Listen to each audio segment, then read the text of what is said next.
Le cuisinier Pierre Gagnaire était ce samedi 16 septembre l'invité de Xavier Demoulin dans le podcast de RTL Au cœur de la création. Dès le début du programme, le journaliste l'a interrogé sur Johnny Hallyday.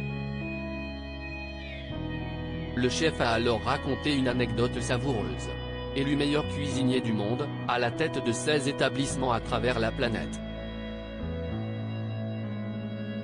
Pierre Gagnaire, 73 ans, était l'invité de Xavier Demoulin ce samedi 16 septembre dans le nouvel épisode du podcast de RTL Au cœur de la création. Qu'est-ce ce qui fait courir notre homme qui cultive comme personne l'esprit de famille et le goût des autres? Au moins deux choses assurément, la quête de l'absolu et cette envie d'avoir envie, a déclaré en préambule le présentateur, avant de lancer un extrait de la chanson de Johnny Hallyday, L'envie, écrite par Jean-Jacques Goldman. Une chanson qui n'est pas anodine car Pierre Gagnaire a vécu plusieurs anecdotes savoureuses avec le taulier. Pour Pierre Gagnaire, Johnny Hallyday était un personnage étonnant et extrêmement attachant. Il est venu quelquefois, et puis on était voisins, on était rue Balzac. Il avait son restaurant. Si est-il vrai que c'était un personnage étonnant? Si est-il une des rares personnes qui est vraiment une star?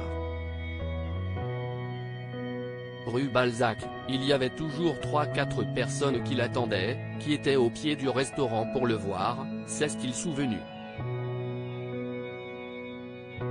Avant d'ajouter, ils le voyaient parfois 15 secondes et ils étaient heureux.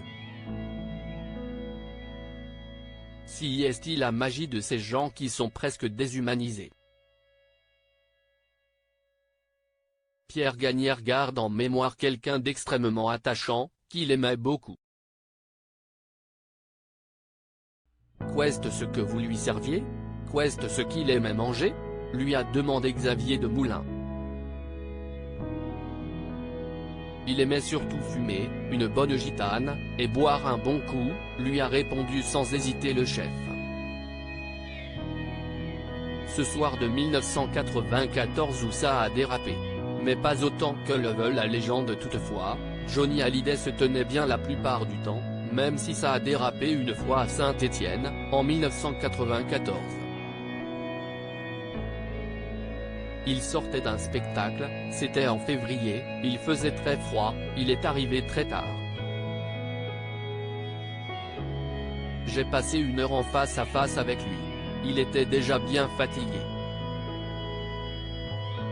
Et ensuite, effectivement, si est un peu parti en vrille. Il a fini sur la table, voilà, je ne dirai pas plus, mais la légende stéphanoise a dit qu'il avait tout cassé, ce qui n'était absolument pas vrai, parce que c'était quelqu'un de très doux, d'extrêmement gentil, a conclu la star de la cuisine. Article écrit en collaboration avec 6 Médias.